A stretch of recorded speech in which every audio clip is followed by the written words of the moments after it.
வணக்கங்க. இன்னைக்கு சபரிமலை பயணம் பண்ண போகிறோங்க.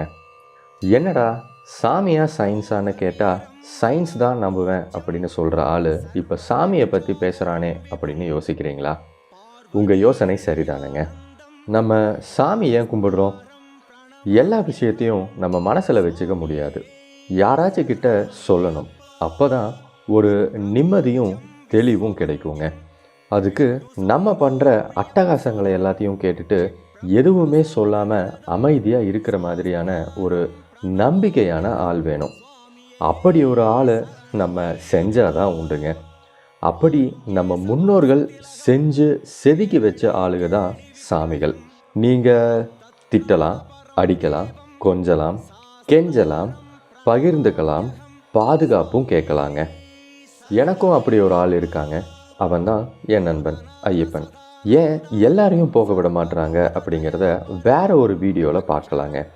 இப்போது சபரிமலை எப்படி இருக்கும் அப்படிங்கிறத போகாதவங்க, போகணும்னு நினைக்கிறவங்க, போக முடியாதவங்களுக்காக ஒரு பயணம் போக போகிறோங்க. வாங்க போகலாம். கோயம்புத்தூரில் இருந்து சபரிமலைக்கு 300 கிலோமீட்டருங்க. NH 544 போகணும். காராக இருந்துச்சு அப்படின்னா 6-7 மணி நேரத்தில் நம்ம அங்கே போய் சேர்ந்துடலாங்க. உங்களை நிலக்கல்லிலேயே நிறுத்திடுவாங்க. வண்டியை அங்கே பார்க்கிங்கில் போட்டுட்டு பஸ்ஸு தான் ஏறணுங்க. சாதாரண பஸ்னால் 50 ரூபா வாங்குகிறாங்க. ஏசி பஸ் அப்படின்னா 80 ரூபா வாங்குகிறாங்க.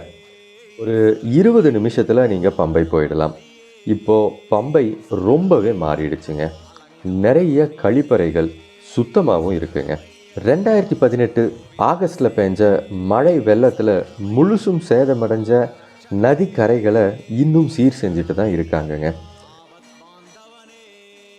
எப்பயுமே பம்பை நதி ஜில்லுன்னு தான் இருக்குங்க. நாங்கள் 4:30 மணிக்கு பம்பையில் இருந்தோம்.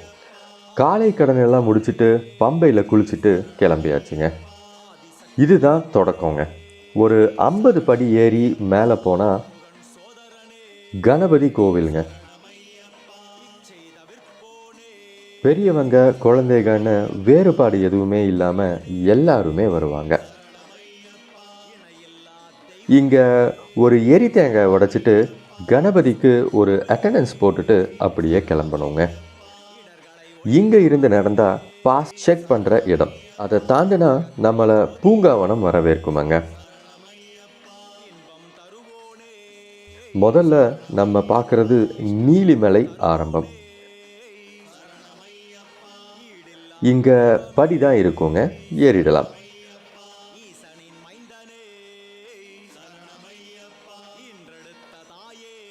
நம்ம போனப்ப மழைங்க.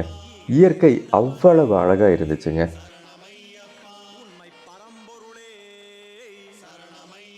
கடைகளும் நிறையா இருக்குங்க. தாகத்தை காசு கொடுத்து தணிச்சுக்கலாம்.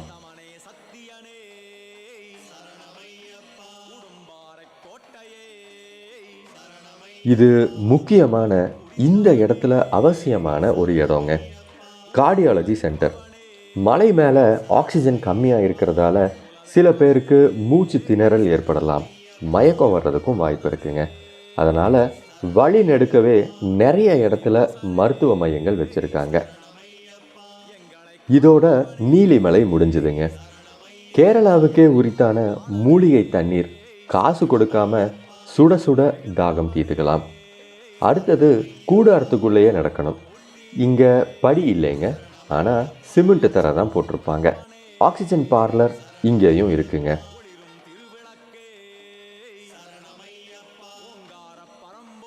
இது அப்பாச்சி மேடு.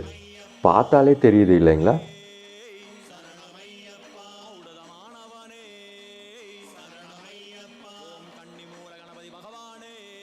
இது சரங்கொத்திங்க.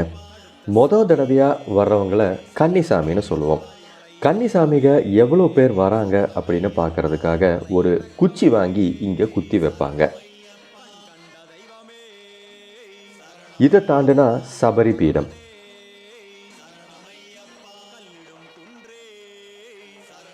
இங்கேயும் கூடாரத்துக்குள்ளே தான் நடக்கணுங்க. கொஞ்ச தூரம் போனால் ஒரு ஹோட்டல் வருங்க. நம்ம நண்பர்களை பார்க்கலாம்.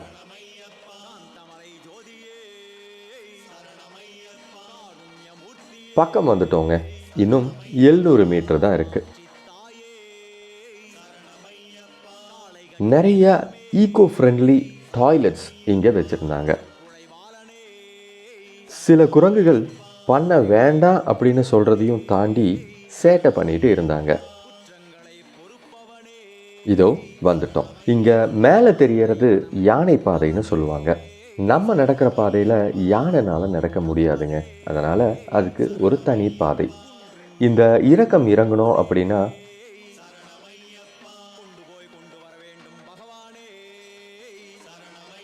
கம்பிக்கு நடுவில் நடந்து லைனில் நிற்கணும்.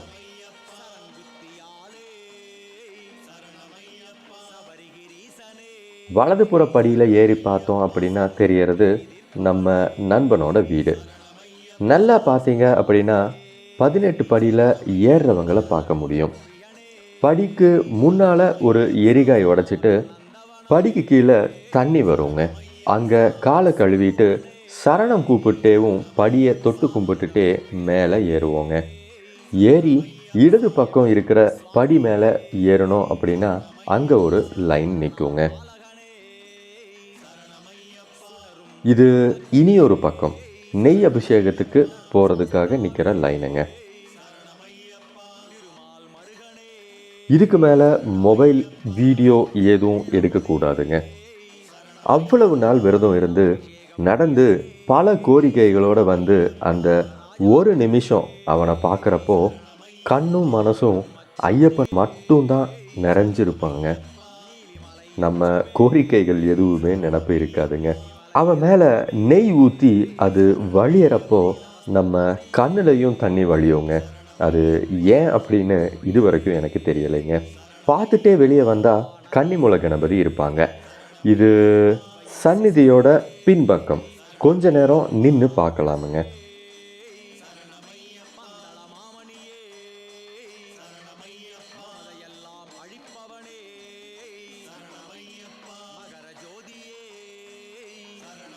அங்கே முடிச்சுட்டு இப்படி கீழே இறங்கணும் அப்படின்னா நமக்கு தெரியறது பசுமக்குளங்க. அதுக்கு பக்கம்தான் 18 வருஷம் போனவங்க தென்னங்கன்னு வைப்பாங்க.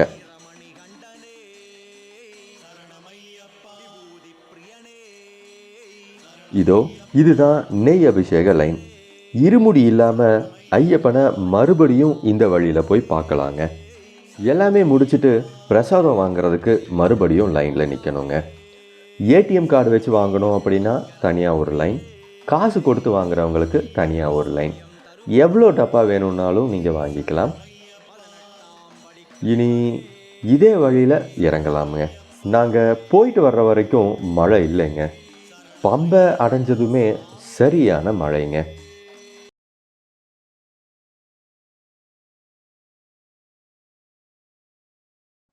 நடுவில் சில படங்கள் சம்மந்தமே இல்லாமல் வந்திருக்கும்.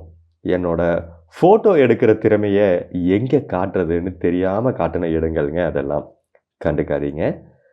சரிங்க, என்னோட சேர்ந்து நீங்களும் சபரிமலையை ஓரளவு சுற்றி பார்த்துருப்பீங்கன்னு நம்புகிறேன்.